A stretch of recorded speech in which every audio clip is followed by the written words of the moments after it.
Diácono Gabriel, venha trazer aquilo que Deus colocou no teu coração. Se coloque de pé, irmãos, nós vamos estar orando, agradecendo pelos dizimistas e ofertantes.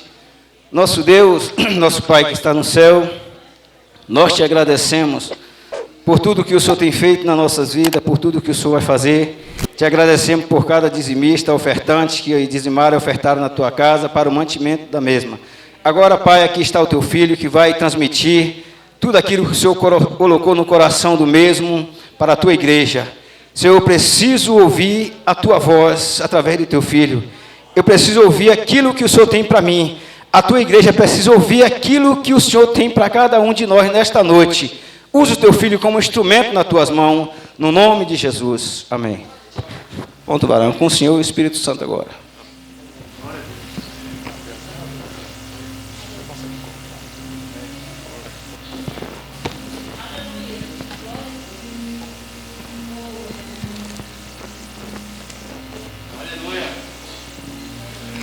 Meus irmãos, a paz do Senhor Jesus, amém? Meu Deus, meus irmãos, está um pouco fraco. Eu vou tentar de novo. Meus irmãos, a paz do Senhor Jesus, amém? Glória a Deus. Abra sua Bíblia comigo no livro do profeta Joel.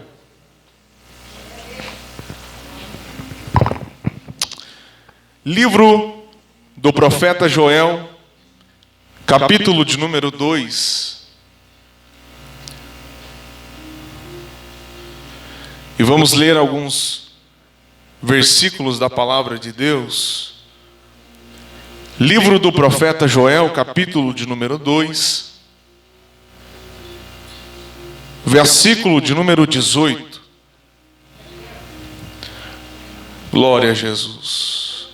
Quero primeiramente louvar a Deus por essa oportunidade que o Senhor me concede de mais uma vez poder ministrar a sua palavra, e também a oportunidade que Deus me concede de conhecer mais um povo seleto, escolhido e separado por Deus.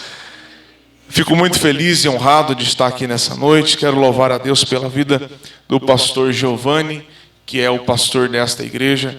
Que Deus em Cristo te abençoe, toda a sua família, os seus obreiros. Quero louvar a Deus também pela vida do diácono irmão Jean, que foi o canal de Deus para que eu pudesse estar aqui nessa noite louvando e engrandecendo o nome de Jesus juntamente com vocês. Também louvo a Deus pela vida da minha esposa que me acompanha, o meu filho que ontem completou 5 meses de idade. 5 meses, né, de nascido e 5 meses, irmãos, quase 10 quilos já. Então pensa se Deus não está abençoando e multiplicando a nossa semente. Eu acredito, meus irmãos, que Deus tem uma palavra para o nosso coração aqui nessa noite. Trago um abraço do meu pastor presidente, pastor Rafael Pereira, ali da Assembleia de Deus, Ministério do Belém, no bairro São Cristóvão. Eu estou debaixo da bênção do meu pastor, então eu acredito que Deus me usará nessa noite para ser canal de Deus para a sua vida. Você acredita nisso? Diga glória a Deus.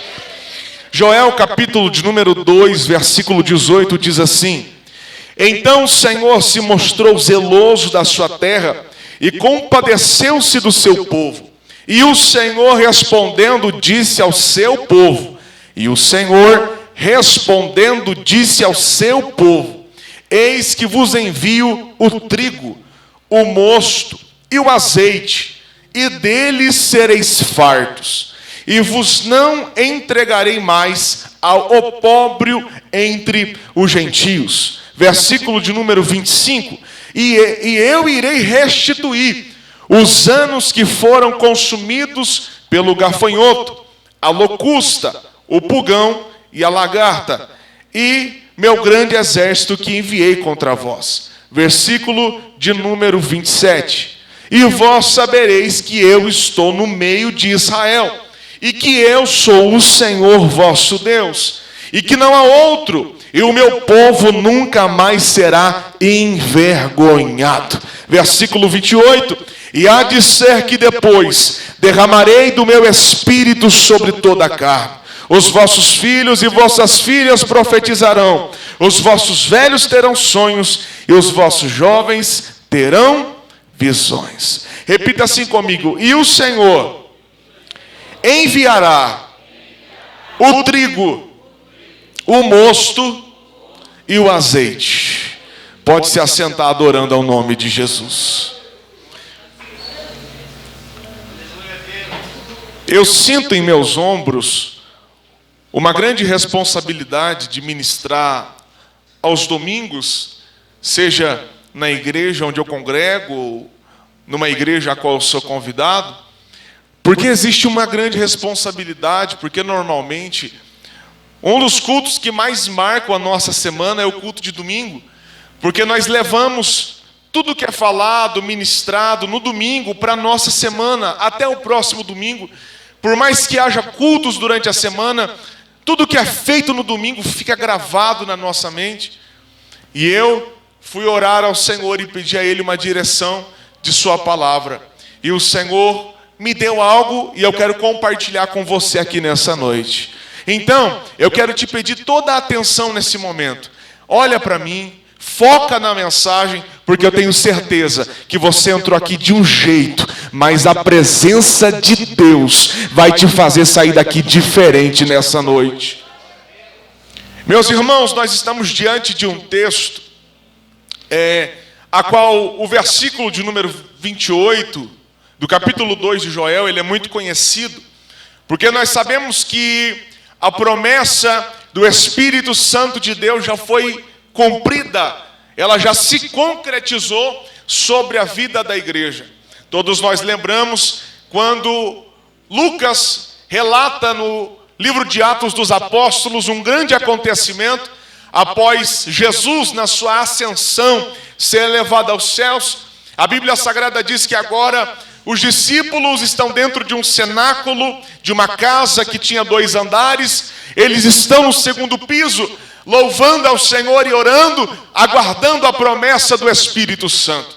Todos nós sabemos que havia uma promessa e Jesus disse, quando nós lemos João capítulo 17, na oração de Jesus, no Getsêmani, ele vai ter um diálogo com o Pai dizendo, eu vou para o Pai, mas eu te peço que envie o outro Consolador. Jesus disse para os seus discípulos, olha, eu estou indo, mas em breve virá outro que será igual a mim, e ele habitará convosco até a consumação de todas as coisas. Então havia uma promessa desde o Antigo Testamento, em que o Espírito Santo ficaria conosco todos os dias. Então, meu irmão, não pense que você veio para o culto nessa noite porque você quis, porque o pastor pediu, porque você veio por obrigação. Não, veio quem o Espírito Santo quis trazer nessa noite. Você foi selecionado a dedo por Deus. Deus, na sua infinita misericórdia, olhou e disse, eu quero você, quero você, quero você. Vocês vão para o culto e eu tenho uma palavra de direção para a sua semana. A presença do Espírito é quem governa a igreja. A igreja é movida pelo governo teocrático, aonde Deus é soberano. Então todas as decisões, tudo que é feito é direcionado pelo próprio Deus. O Espírito Santo é quem conduz quem louva, é quem conduz quem prega, é quem conduz quem tem oportunidade. Então muitas vezes nós questionamos e saímos da igreja falando assim, não sei aqui, mas onde eu congrego existe umas pessoas que falam assim, não gostei muito do culto, eu não gostei muito da palavra, o louvor não me agradou muito. Mas irmão, entenda uma coisa, o culto é meu e seu, é individual, e quem recebe não é eu, não é você. Quem veio para receber a adoração aqui nessa noite é o próprio Deus lá no céu, dizendo, vai me adorando que eu vou cuidando da tua casa, vai me adorando que eu vou cuidando do teu serviço, vai me adorando que eu vou trabalhando na tua causa, vai adorando que eu estou trabalhando na tua história. Então o culto que nós apresentamos aqui nessa noite é somente para a honra, glória e louvor do nome de Jesus. Você não veio por causa de quem ia pregar, você não veio por causa de quem ia louvar, você veio porque o seu coração estava tão cheio de Deus que você precisava vir na casa dele, render a ele graças e glória ao seu nome. Joel está profetizando algo muito bom de se ouvir. Quantos aqui têm o Espírito Santo na vida? Coisa boa, meus irmãos, é quando nós estamos moídos pela provação. Nós estamos moídos por causa da luta. Às vezes some aquele prazer até de voltar para casa, de estar junto, reunido em família, por causa dos problemas, das dificuldades. Muitas vezes o desânimo enche o nosso coração e não queremos nem vir para a casa de Deus, louvar a Deus. Mas quantas vezes, e eu falo de mim, eu tenho certeza que já aconteceu com você.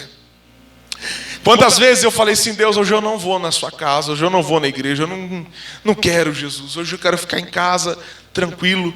Mas aí vai dando 6 horas, 6h30, 6h40, aqueles que moram perto da igreja, peraí, tá uma coisa errada.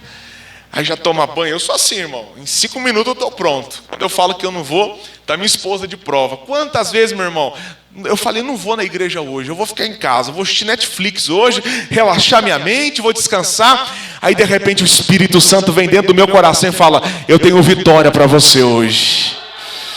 Ô, meu irmão, quantas vezes a gente está desanimado, fala assim: eu vou chutar o pau da barraca, não quero saber mais, estou desanimado, vou entregar tudo. Quantas vezes a gente pensa assim: eu vou chegar no pastor e falar: pastor, estou entregando meu cargo, não quero saber, o senhor se vira agora, o Senhor agora coloca outro no meu lugar. Mas aí o Espírito Santo visita o nosso coração, ele fala assim: vai continuar assim, vai caminhar assim, não vai parar não, porque é eu quem te sustento. Mas, meu irmão, a mensagem que Joel está pregando não é uma mensagem muito fácil. Porque ele não está falando apenas da vinda do Espírito Santo. Não.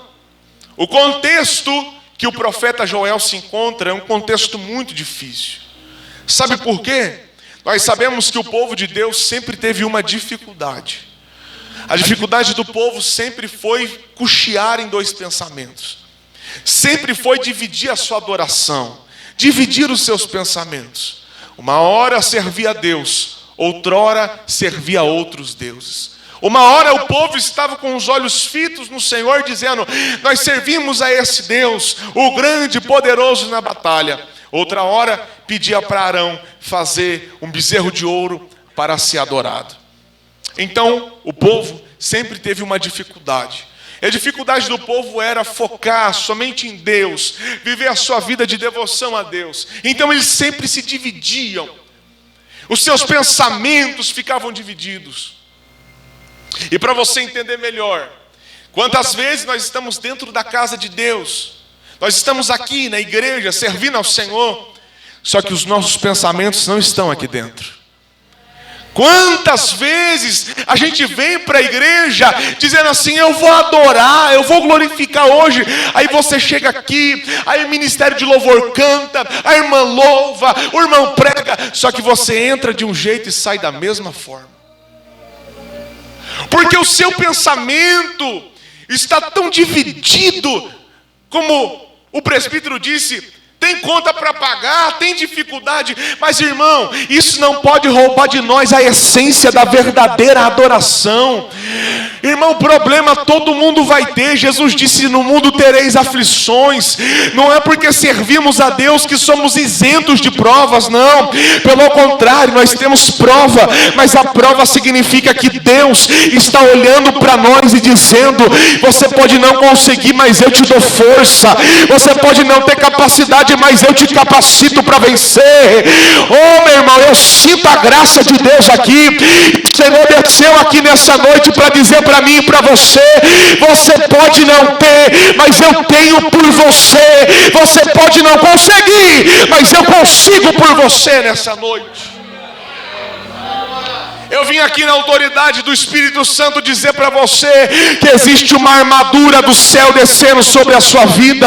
A palavra de Deus diz em Efésios capítulo 6 que nós devemos nos revestir de toda a armadura de Deus. Por quê? Porque batalha nós sempre vamos ter, dificuldades espirituais sempre vai existir, mas uma coisa que Ele garantiu é: eu vou te capacitar, porque quando vier a luta e a provação, você tem arma para batalhar, você tem arma para lutar, diz a palavra do Senhor. Joel está profetizando e a mensagem dele não é fácil. Pergunta para mim, por quê? Está muito fraco, irmão. Pergunta, por quê? Porque o contexto que eles estão vivendo é de um castigo divino. Irmão, dura coisa é passar pelo momento de ser provado por Deus. O povo está enfrentando uma dificuldade pela sua desobediência. O povo está enfrentando um problema porque desobedeceram a Deus. Porque estavam, como eu disse, com o pensamento dividido, com o pensamento em duas vertentes, em duas coisas. Só que a palavra de Deus, no capítulo 1 de Joel, se você for ver, Deus envia uma praga sobre o povo. Verso 4. E acontece algo, porque nós sabemos que o povo de Deus, eles viviam daquilo que eles plantavam, cultivavam. Era a obra de suas mãos, trabalho de suas mãos. Seus esforços garantiam o seu sustento. Quando nós olhamos para a Bíblia, nós vemos que o povo era um povo trabalhador. Um povo que arregaçava as mangas e trabalhava. Tanto é que existem muitas passagens bíblicas onde Deus fala para o povo, olha, vocês não têm espadas, mas pega a enxada e vai lutar. Porque o povo não era um povo de guerra. Por quê? Porque quem lutava as guerras era Deus. Então não era um povo preparado para uma guerra.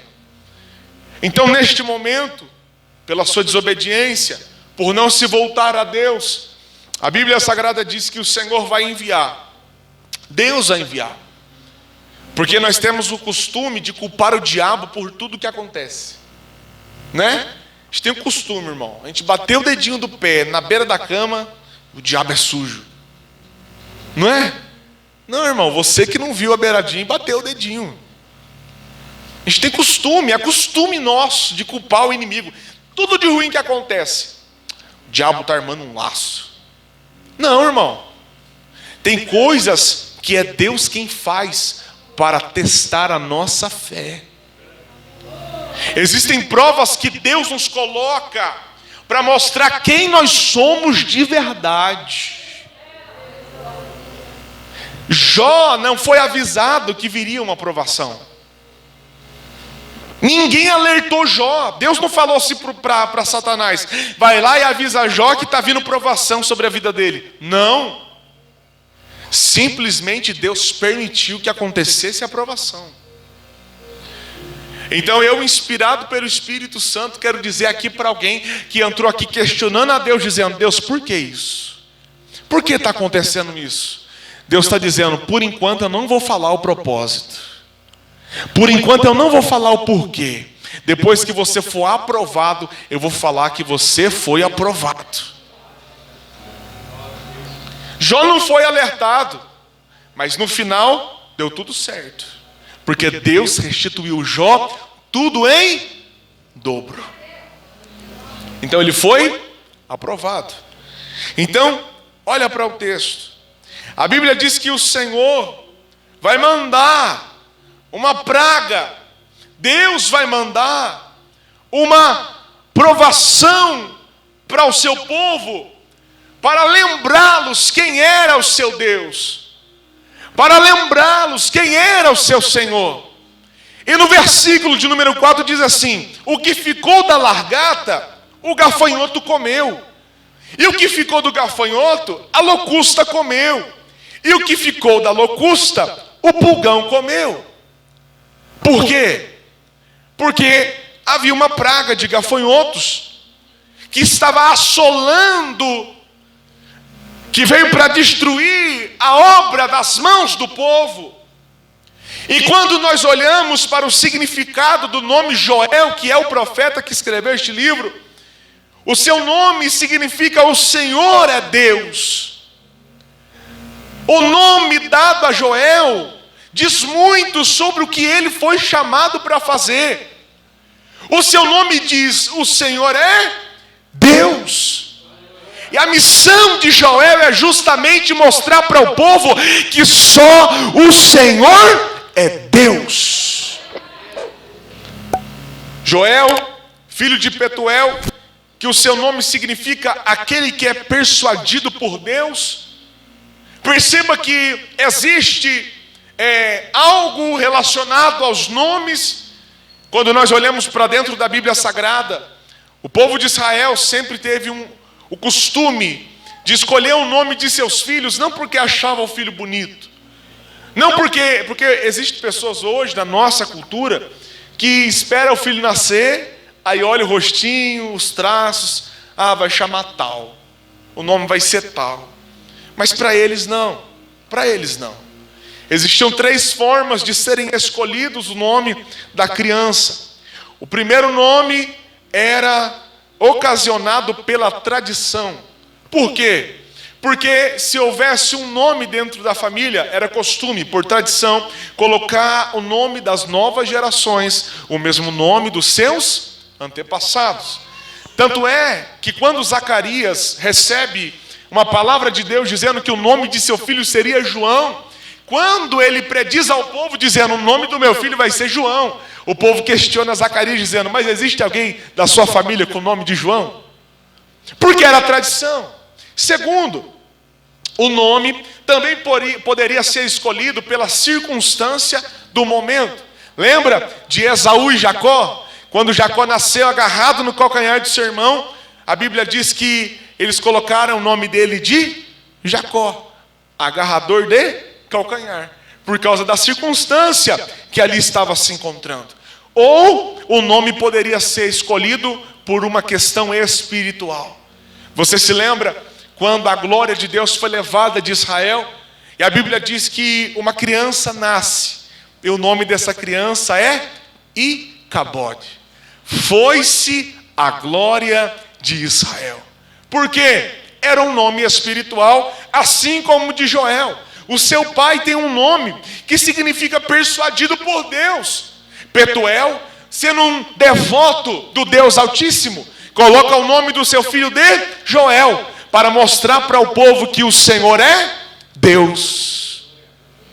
Entenda que existia um significado. Gabriel, por que você está dizendo isso? Porque o nome dele vai dizer muito sobre a missão que foi dado a ele.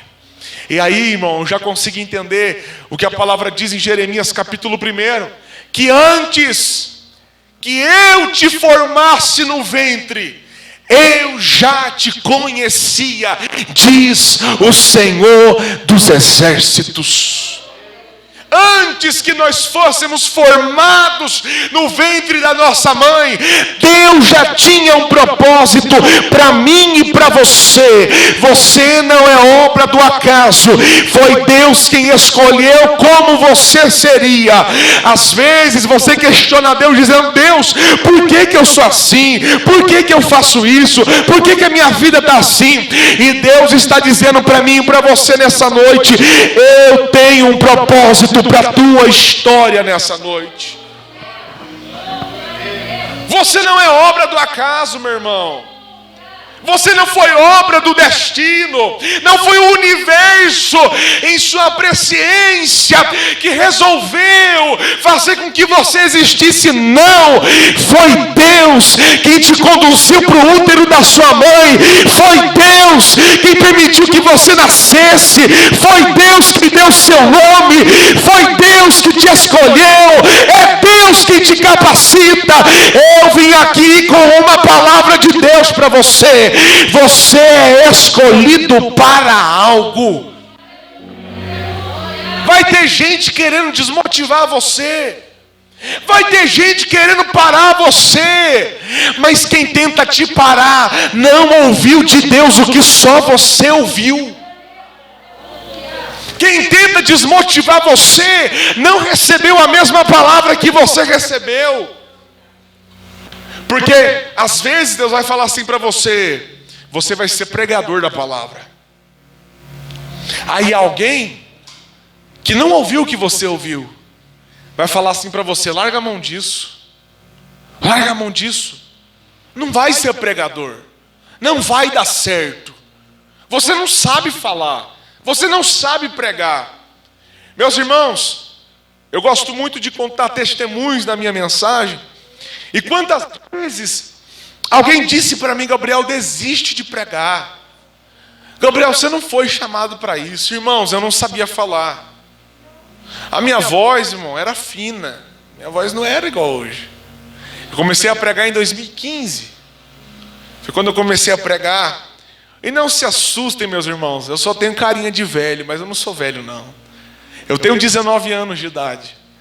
E quando Deus me escolheu, eu estava no monte em oração. E eu cresci, né, dentro do berço evangélico, fui criado na igreja. Desde criança, levado para a casa de Deus. No ventre da minha mãe, Deus disse que eu seria um profeta escolhido para as nações. Só que um dia Deus falou para mim: Gabriel, eu vou te usar. Só que atrás de uma palavra de Deus sempre vai ter uma desmotivação do diabo. Alguém chegou em mim e disse: Gabriel, você não vai dar certo. Não. Você não vai dar bom, não. Larga a mão disso, vai viver a sua vida, vai estudar, vai se formar. Eu falava assim: não, Deus me chamou para algo. E eu não sabendo pregar, irmão, sabe o que eu fui fazer? Orar. 3 horas da manhã, eu em campanha de oração, e eu falava: Deus, eu leio a tua palavra, eu não entendo nada. Você já passou por isso? Irmão, você abre a Bíblia, parece que está tudo em outra língua, porque eu não entendia nada. Eu lia, não entendia. Um dia eu estava orando, e eu tinha um celularzinho antiguinho, aquele de botãozinho, sabe, quadradinho, da Motorola. Sangue de Jesus tem poder. E eu estava orando e eu falei: Deus, me capacita, Deus. O Senhor prometeu, o Senhor falou. Eu em oração, de repente chegou uma mensagem de texto, SMS. Chegou no meu celular. Um amigo meu mandou uma mensagem e disse: Gabriel, eu estava orando aqui agora. E Deus falou assim para mim: eu estou enviando um dom lá. Ele disse assim: enquanto Deus falava comigo, eu tive uma visão. E nessa visão eu vi uma Bíblia de ouro que descia sobre a sua cabeça, na mensagem. E eu falei: Deus, se o Senhor é quem está falando na boca dele, eu quero ver se isso é verdade. E essa Bíblia aqui, eu trouxe ela justamente para falar o que eu estou falando aqui, porque eu acredito que é o Espírito quem direciona. Essa Bíblia aqui foi a primeira Bíblia que eu montei uma mensagem. Tanto é que aqui na frente, ó, está aqui. Primeira mensagem, dia 9/4/2015. E Deus falou comigo na madrugada do dia 9/4/2015. E a minha primeira mensagem foi no Evangelho de Marcos, capítulo 2, versículo 3. 4:1. Irmãos, eu acordei de manhã tão cheio de Deus que eu falei: eu vou fazer prova de Deus agora. Se Deus falou na boca dele, se Deus é na minha vida, eu tenho certeza que ele falou. Aí eu abri a Bíblia, Marcos capítulo 2, li e montei minha primeira mensagem. O Espírito Santo me encheu de um jeito, meu irmão, que na mesma semana eu fui num culto da tarde da bênção na minha igreja. Aí o pastor que estava dirigindo falou: Gabriel, você agora já está batizado nas águas, e Jesus iniciou o seu ministério após o batismo. Vem aqui e prega. E foi a mensagem que Deus me deu na madrugada. Gabriel, por que você está falando isso? Porque Deus está dizendo para mim e para você aqui nessa noite: você não é obra do acaso. Deus te escolheu para algo. Eu falo gaguejando, fala assim mesmo. Eu não sou afinada, canta assim mesmo. Eu não sei orar, mas dobra o joelho e fala: Deus, eu estou aqui. Faz alguma coisa. Mostra para Deus que você tem um desejo. Mostra para Deus que você quer. Ah, mas irmão Gabriel, mas eu estou desanimado. Eu faço por obrigação. Eu vou por obrigação. E o Espírito Santo está dizendo: você nem sabe, mas é eu que estou te obrigando a ir. Porque uma hora você vai entender o propósito. Meu irmão, eu sinto a capacitação de Deus descendo aqui sobre a vida de alguém, e Deus está dizendo: eu vou distribuir dons espirituais sobre você aqui nessa noite. Deus levanta Joel, ele tem uma mensagem, ele foi escolhido para algo. Só que a situação do povo não está nada legal. A situação do povo está muito ruim. Deus envia uma provação, Deus envia uma praga. Eu vou encerrar aqui. Eu vou falar um pouco sobre essa praga que assolou eles. Quem lê o versículo 4 do capítulo 1 de Joel, quem lê, pensa que está falando de várias pragas que assolaram o povo. O que ficou da lagarta, o gafanhoto comeu. O que ficou do gafanhoto, a locusta comeu. E o que ficou da locusta, o pulgão comeu. Mas na verdade, no original do hebraico, se a gente for estudar, a gente descobre que a Bíblia está falando de uma mesma praga. Não está falando de insetos diferentes, não. Está falando de uma mesma praga que estava assolando o povo. E o que a Bíblia está se referindo é sobre as 4 fases do desenvolvimento do gafanhoto. E a primeira fase do gafanhoto é a lagarta. A lagarta, quando ela nasce, o seu primeiro estágio de vida, ela ainda não voa. Ela tem asas, mas não consegue voar. A lagarta, no seu primeiro estágio de vida, ela só rói as coisas. Ela rói. E aparentemente, o roer da lagarta, e você vai entender o que eu estou querendo dizer, parece não ser nada, pastor. Sabe quando a lagarta vai lá, na folhinha, você dá uma ruidinha ali, aí você olha assim e fala assim: não é nada não. É passageiro, já que minha planta está aí de novo. Só que aí, aquela lagarta, ela vai desenvolvendo. Porque daí a gente pensa: não é nada. Vai entendendo o que Deus está falando. Não, mas não é nada, só está roendo só, não vai afetar em nada na minha vida. E aquela lagarta, ela vai crescendo.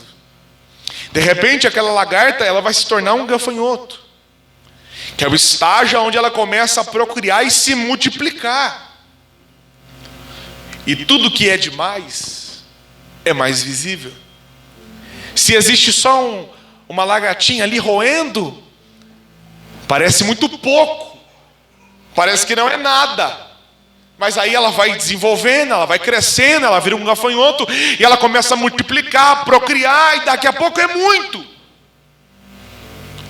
E aquilo que parecia ser só um probleminha, só uma dificuldade pequenininha, agora está avançando.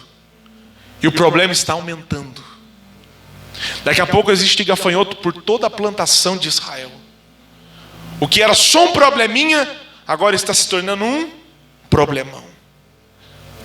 Aquele gafanhoto, ele vai desenvolvendo e ele vira uma locusta. O estágio onde desenvolve asas mais fortes, para se preparar para o último estágio, mas ainda não voa. Ele apenas salta das plantas. Entenda? Uma coisa é a lagarta que se transformou em gafanhoto, e agora ele está roendo apenas um local. Ele está roendo um local, presta atenção. Até aí tudo bem. Só que agora que ela se tornou uma locusta, ela está mais robusta, mais forte, ela começa a saltar. Então um problema que estava aqui, agora começa a afetar aqui. Está entendendo? Um problema que estava afetando aqui, agora está afetando aqui.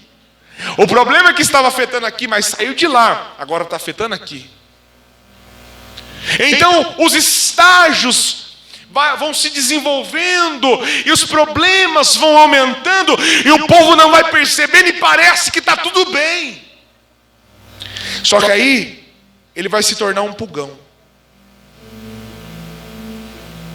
Ele passa pelos estágios e se torna um pulgão. O pulgão é a fase onde esse inseto, ele chega na planta, e para quem conhece o pulgão, sabe que ele suga todas as forças vitais daquela planta, ao ponto de não ter mais o que fazer com ela.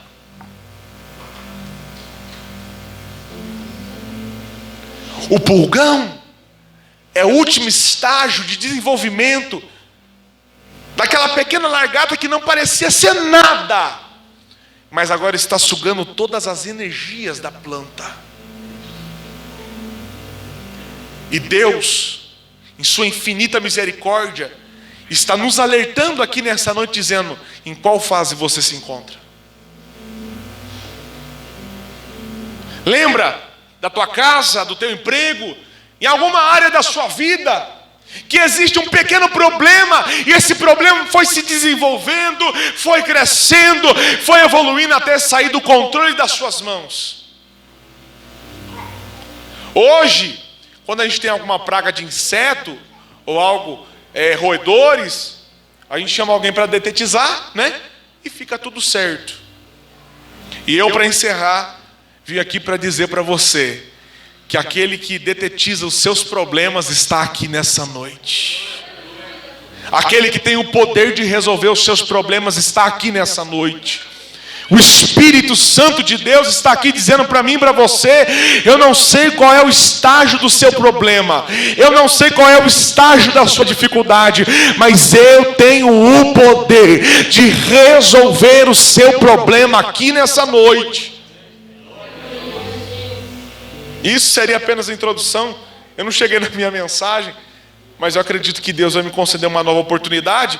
Mas por causa dos estágios da evolução, daquela pequena lagarta que virou um gafanhoto, uma locusta, um pulgão, que se alastrou e acabou com todas as plantações, ela afeta 3 áreas de Israel. Ela afeta o trigo, o azeite e o mosto, que seria o vinho. Todos eles são plantados, o trigo é plantado, o azeite ele é plantado, o vinho, a uva precisa ser plantada, e todas essas áreas foram afetadas. Todas essas áreas sofreram o ataque dessa espécie de inseto que acabou com tudo, que alastrou tudo, destruiu tudo. E isso começou a afetar o culto do povo de Deus. Porque quando eles iam no templo, eles necessitavam do trigo, do azeite, do vinho. Quando estuda na sua casa um pouco sobre as ofertas que eram oferecidas no templo, elas necessitavam de especiarias, tanto para o sacrifício de oblação, que era um sacrifício, como que eu posso dizer? Deixa ele dar glória, irmão.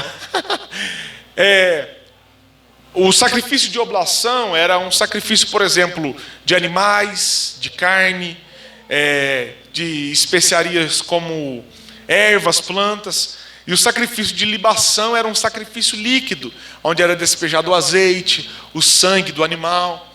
Então todas as áreas foram afetadas, porque não havia mais algo para oferecer dentro do templo. Então o culto do povo foi afetado.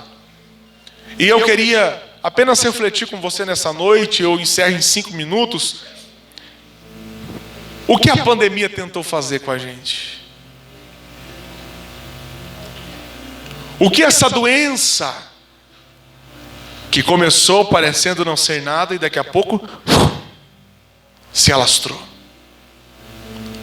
É a mesma realidade de Joel nos dias de hoje. O problema foi se alastrando, se alastrando, se alastrando. E quantos períodos na nossa igreja a gente viveu períodos em que as cadeiras, as poltronas estavam viradas tudo para cima, postas uma em cima da outra, e eram 6 pessoas fazendo live e o povo tudo em casa. Irmãos, nós somos uma igreja, para a glória de Deus, que tem em torno dos seus 380 membros. E que difícil é um povo que é tão unido, que está sempre junto, passar por um momento onde não pode mais se reunir, não pode estar junto, não pode fazer culto. E para encerrar, o povo estava vivendo justamente essa situação. O culto deles foi afetado. O culto deles foi afetado porque não havia mais essas 3 coisas para eles cultuarem.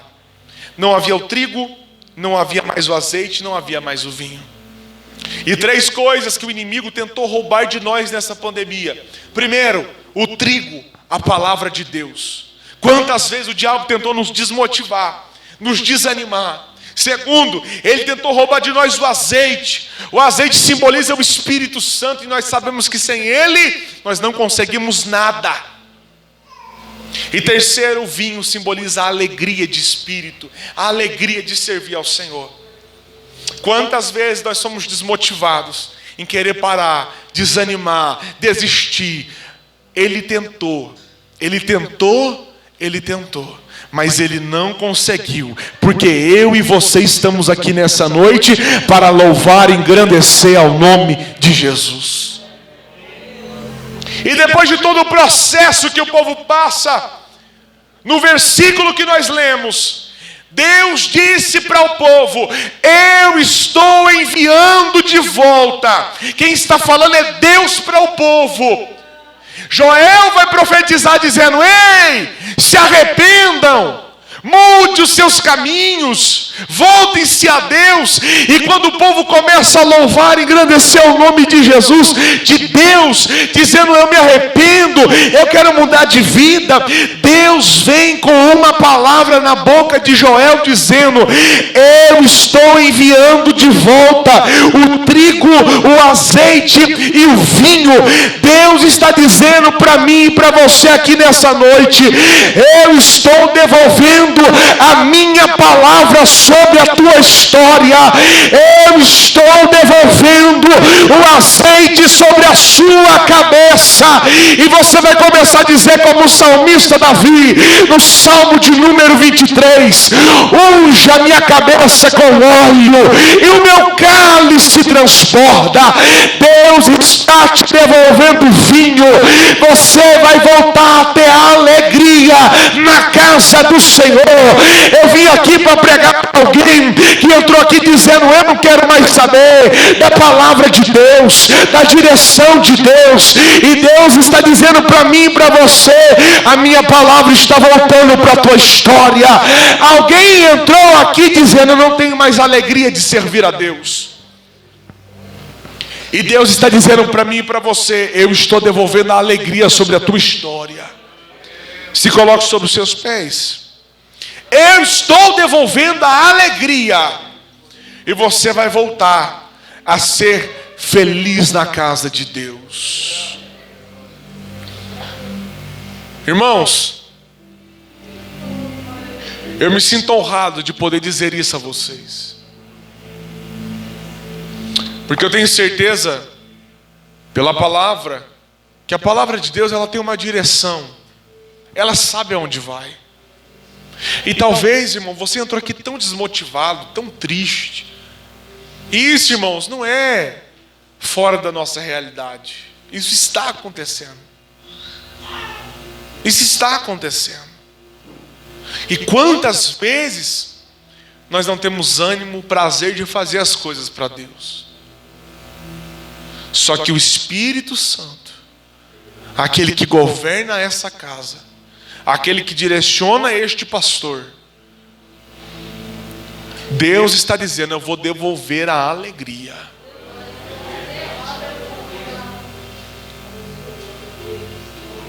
Eu estou devolvendo a alegria de servir ao Senhor. Deus está dizendo: a minha presença está voltando sobre a sua vida. E o Senhor está dizendo: eu vou fazer coisas novas. Pastor Giovanni, essa é a palavra que Deus colocou no meu coração. Deus está fazendo coisas novas. A Assembleia de Deus Madureira, no bairro Santa Luzia, vai começar a viver um novo tempo debaixo das promessas de Deus. O Senhor contempla as suas orações, pastor.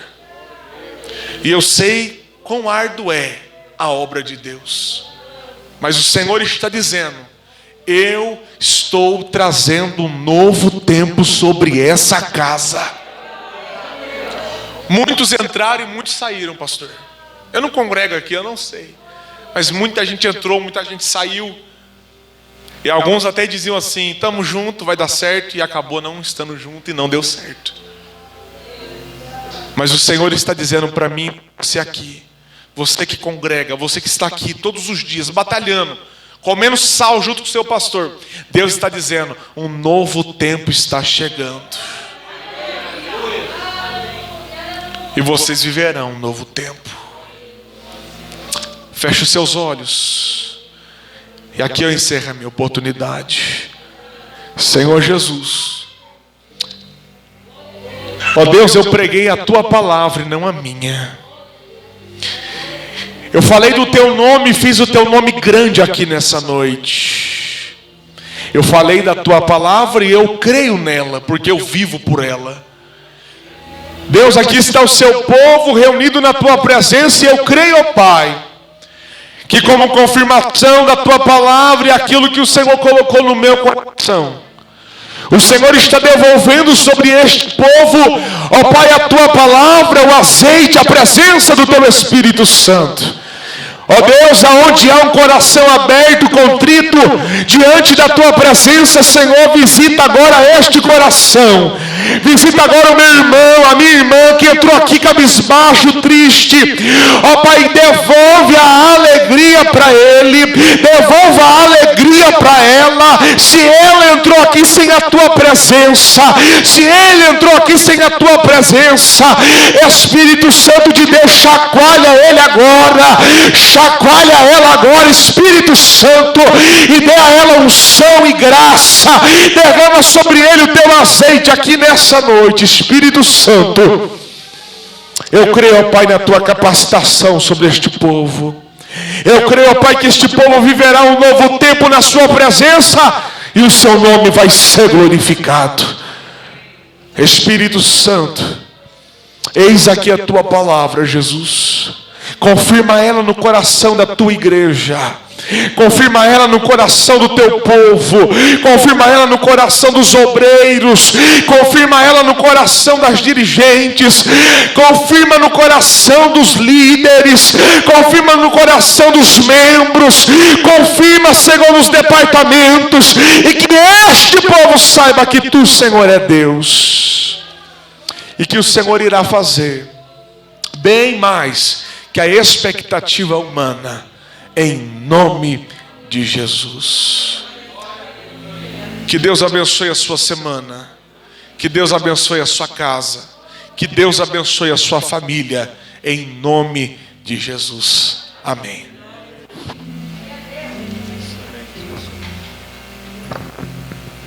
Irmão, só um instante, eu queria fazer uma observação aqui. Eu falei de algumas famílias que me abençoou, que me ajudou. Não foi nem esquecimento, porque essa família é a minha família, a família de Reginaldo Delfino. Nós somos gratos a essa família por resto da nossa vida, por tudo que ele fez para conosco. Os irmãos sabem, essa família isenta comentário pelo que fez para conosco. Viu, Reginaldo, irmão Josi, vocês são eternamente da minha família. O que você fez comigo, nenhum irmão meu fez. Então eu sou grato a Deus por resto da minha vida, pela vida de vocês. Esse homem é um pai para mim, apesar de ser mais novo do que eu. Diz ele que é mais novo, mas não estou bem acreditando não.